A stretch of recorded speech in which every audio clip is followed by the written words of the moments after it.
Hello my brothers and sisters of the Order, welcome back to the Order. I'm Celtic Templar, and welcome back to another Independence Month. And today, y'all, we're actually going to be doing a little bit of a what-if alternate history video. And that is, what if Britain won the American Revolution?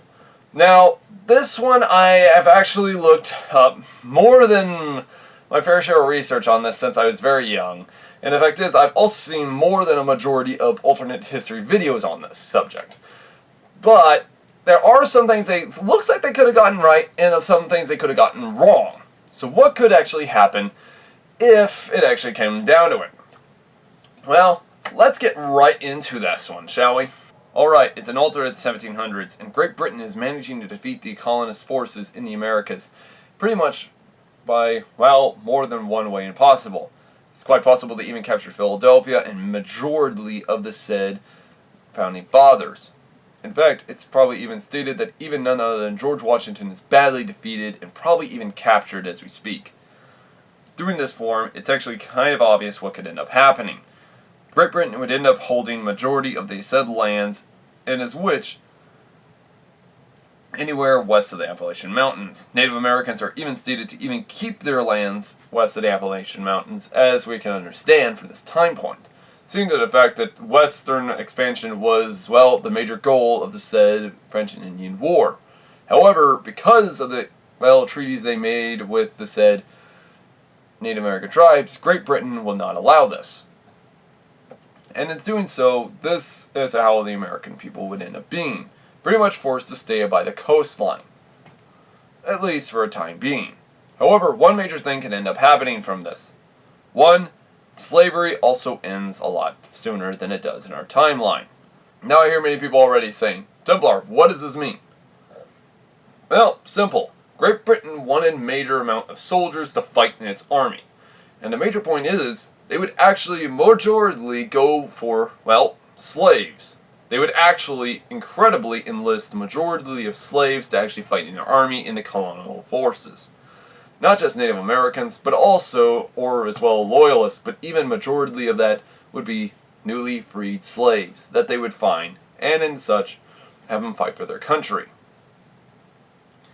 This would probably also lead to major problems down the line, seeing to the fact that Great Britain would probably use this as a scare tactic, kind of like how the Union did during the American Civil War. So, in such, this could probably lead to major problems down the line.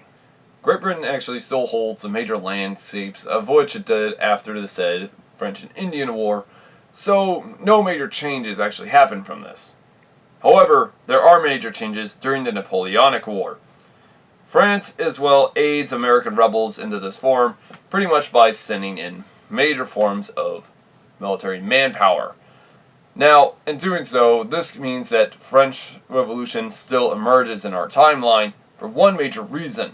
France would automatically go down a major rabbit hole of destruction, even though without the said American Revolution. So much so, it's quite possible that America ends up getting major aid from Napoleon, pretty much through the said Mississippi, Louisiana area.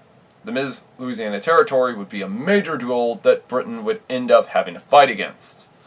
And as which, with a mixture of said Native American tribes, as well loyalists, and Canadian forces, this turns into an alternate version of the War of 1812. However, this ends up becoming a major defeat for the colonists. American rebels are badly defeated a second time. In such, the Second American Revolution is no longer allowed. So there's no major difference. However, to this major form, it could easily be stated that Native Americans would end up attacking any settlers anywhere west of the Appalachian Trail, majorly because the overcrowded areas of the said lands of the 13 colonies. America needed to expand in order to survive. With its growing population density, there's a high possible chance it could probably fall into major outcome and destruction. Britain knows this, and places them in lands in which they know are not highly densely populated by Native Americans. However, this still does not end well for major points to this form. Many Native American tribes actually fight against the colonists, and as such, attack innocent civilians along the area. Upon France's loss in the war also, France loses its more land in the said colonial region of the Americas. There was no Louisiana Purchase, but it loses its Louisiana territory. Great Britain ends up becoming a major superpower for Canada and as well for the parts of the Americas. Because of this major conflict, it's actually probably highly expected that many Americans would probably end up moving to Texas. Majorly because, one, Mexico needed more people. And the fact is, this means a lot more Americans move to Texas because they want to avoid the major crowded parts of the said colonies.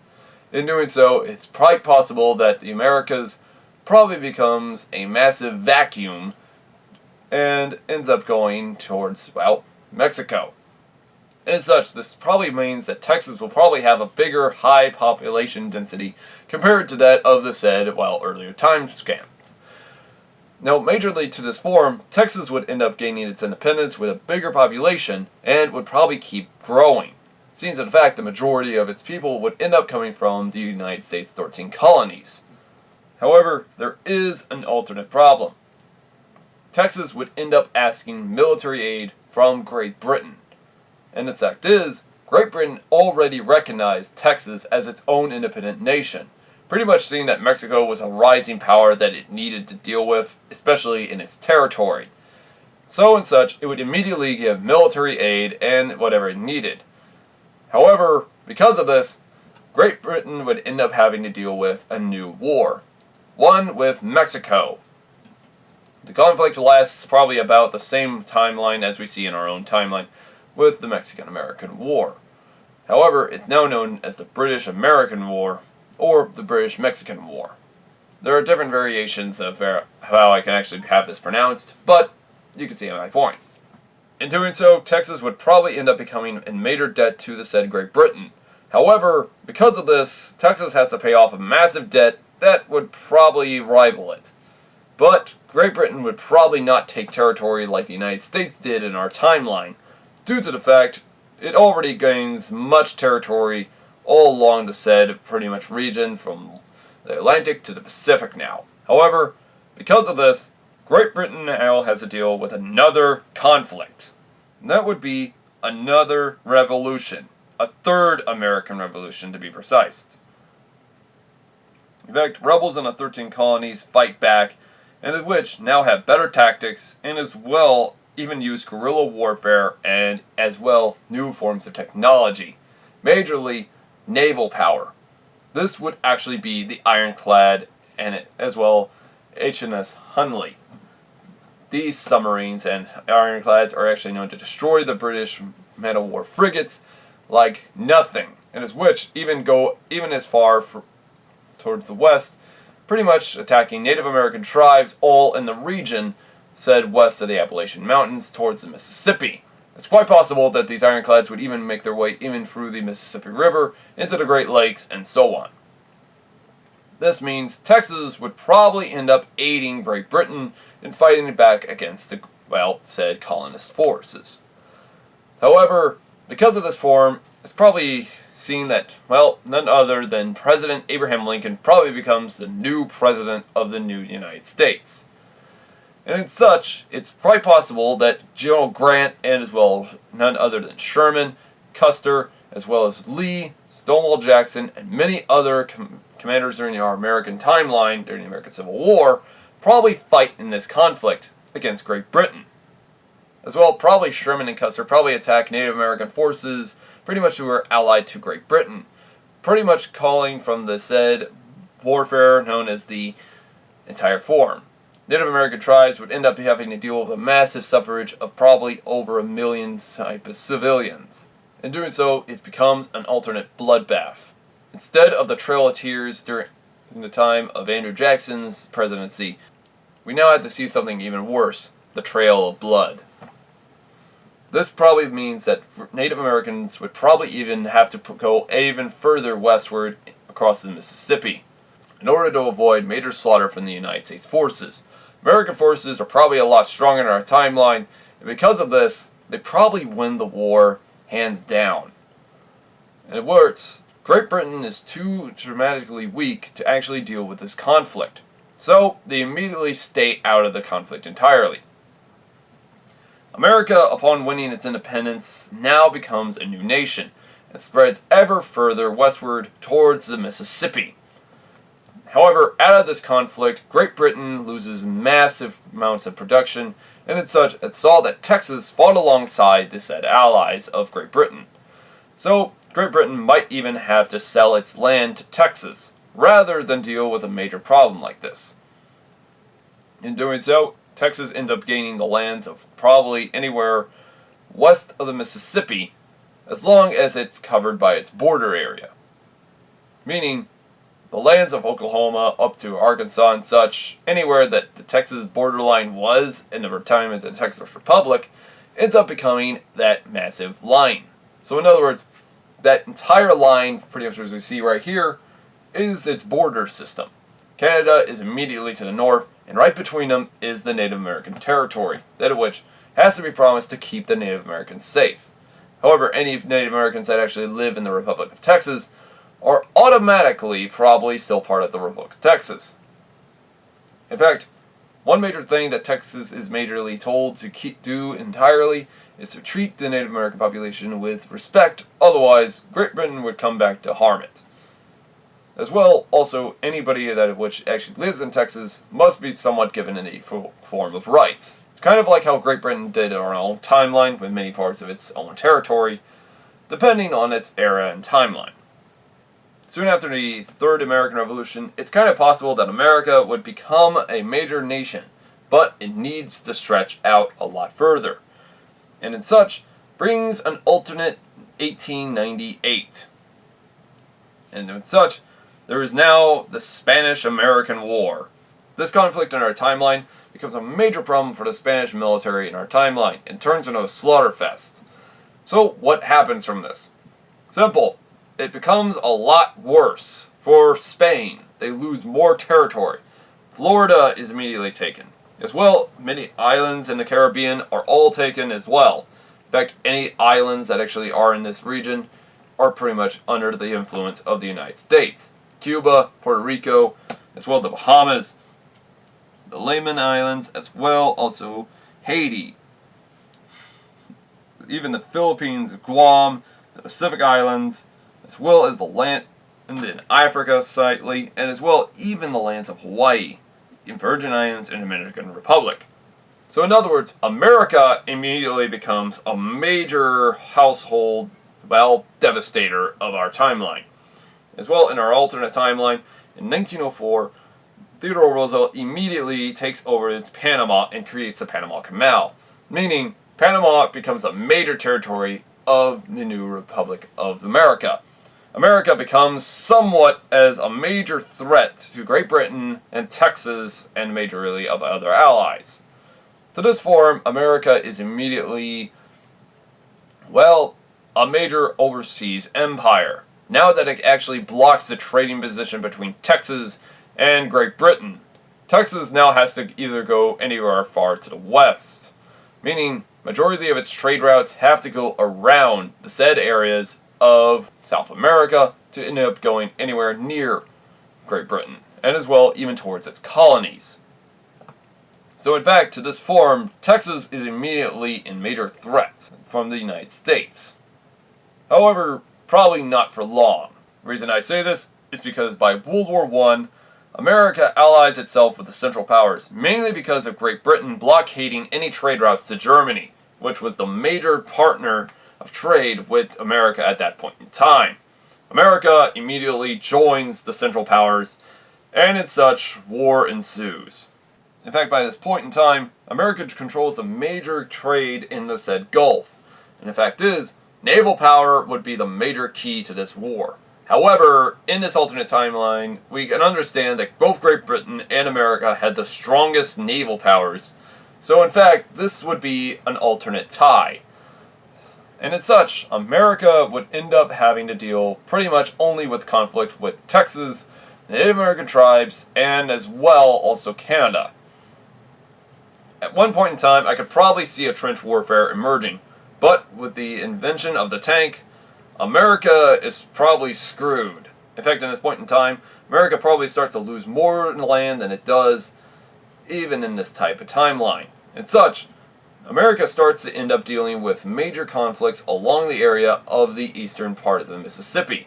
America starts to end up getting pushed back even further.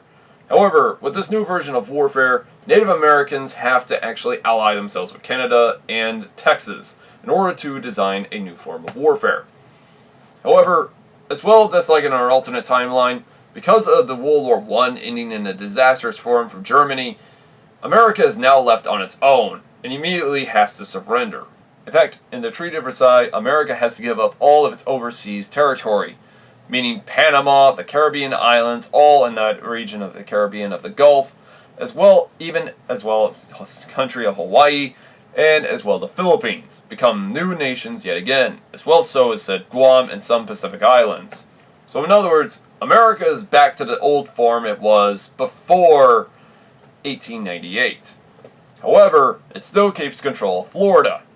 However, this comes back to actually later cause problems in the form and time. Texas, though, immediately has to become the major protector of the Gulf and as well the Caribbean islands. Majorly those areas that of which could be majorly invaded by America yet again. And as well, America has to pay off a massive amount of debt to this war effort because of World War I. However, it doesn't help out, especially when the stock market crashed in the 1920s. And because of this, America immediately joins Adolf Hitler in its Axis powers during World War II.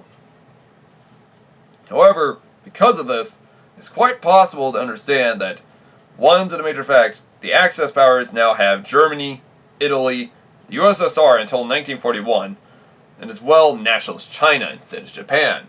Because one, Japan was majorly going off of the oil produced by the nation of the United States. Without the United States, there is no oil refineries that which are needed for the Japanese, instead of going to Great Britain.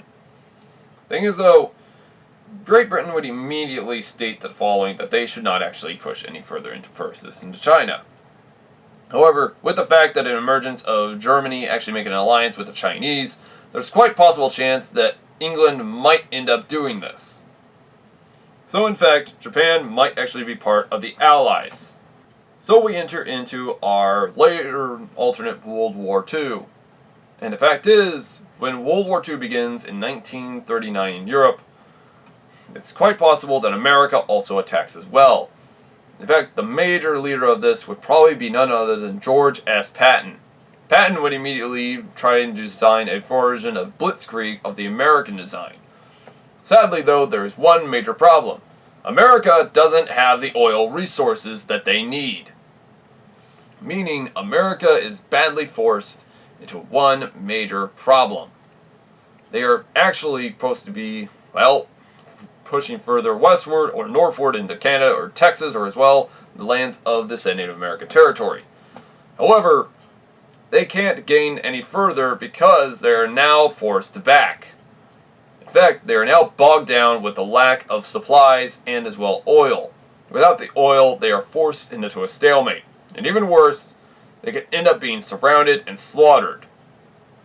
Patton is immediately to be replaced by probably another commander. MacArthur would probably even try his island hopping routine, probably somewhere in the said areas of the said Pacific, or as well, majorly in the Caribbean, in order to get those resources. Problem is, Texas would also immediately try and stop them. This would probably lead to a major conflict, but all in all, the United States would probably end up losing land in the said areas of the said Mississippi. In fact, all along the Mississippi River, America would be forced back even further. And in fact, Texas would probably try and sweep up around the United States, kind of creating a blockade system. Seeing to the fact that the majority of its resources were in metal, now as well oil. America is now forced to deal with a major defeat. Sometime between 1940 and probably 1941. This alternate verse in history leads America into one major problem. America is forced to actually surrender entirely. And the fact is, America had actually become Nazified because, one, during this alternate timeline in history, Nazism actually emerges as a key player. In fact, even in our own point in timeline in history, it's actually quite stated that Nazis were actually first seen in the United States as well as they were in Germany, pretty much getting a headlong movement with the assistance of the Ku Klux Klan. However, in this alternate timeline, they are now in power, and it's quite possible to see that they probably end up making things worse. In fact, they are probably ousted from power as soon as America is badly defeated, and as such, it's kind of like just how America was with, well, ending a conflict. They would immediately surrender soon after it comes to it, just like the nation of Italy during World War II. Into this major form, it's quite possible to understand that by 1943, America would probably join the Allies in order to fight against the Axis powers, just like Italy did in our timeline. And in fact, the conflict in Europe would pretty much still stay the same. However, one major difference is what happens in Asia. In fact, it's quite possible to see that since China joined the said Axis powers, it's quite possible to see that Japan would probably end up fighting alongside Great Britain, and with that extra amount of resources, could probably push back the nationalist Chinese forces. In fact, China could end up divided between USSR and its Western allies. In fact, pretty much just like how Germany had been during the Cold War. So, pretty much that could make an explanation sense. However, what actually follows to this form? Well, one, soon after World War II, there is no Korean War, nor is there Vietnam, seeing the fact that these are actually a major territory belonging to Japan. Over time, though, I could probably see Japan probably end up giving away a lot of its positions, at least for a time. Manchuria would probably become its own nation, the same as Korea, as well as fully unified. Same with Vietnam, only nothing like the design of the said communist forces. There is no communism in Asia. In fact, the only closest thing to a communism in Asia is by northern China, or in Mongolia. And the fact is, the Soviets could not actually push any major power into this region, communism doesn't actually meet the major form. The Soviet Union is the only communist nation that actually exists. Major to this form, America could probably even be that major dying light in the far west. So, who takes the major reins of power during this type of form during the Cold War? Well, that would actually be either Great Britain, Canada, or the Texas Republic against communist forces of USSR during the Cold War. However, just like in our timeline, the Cold War ends, and entirely, the world pretty much sees a different form in light. So, with that form in history, even if America lost the American Revolution, it would still gain a form of independence. However, it wouldn't be the major light that we see today. And the fact is, America would still suffer the said catastrophe of 9/11. And so far, it would probably end up enduring the said changing light of America. America would probably end up having different form of politics by this point. But of what this could end up looking like is best left to my understanding that it could actually go either way. Thank you for watching. Like and subscribe to actually be part of the order. And as well, if y'all have any ideas on how this could have been a little bit different, let me know in the comments below. I'll be happy to hear your thoughts and opinions on this. As well, y'all, if y'all have any ideas of another how-to videos, or as well any type of alternate history videos we should be doing, let me know in the comments below. I'll be happy to get right into it, and in such we could add it to the list. As well, y'all, if any of y'all have any ideas for another Independence Month video, let me know in the comments below. I'll be happy to get right into it. Anyways, guys, it's been Celtic Templar. Hopefully see you in the next one, and have a happy Independence Week. Have a great day.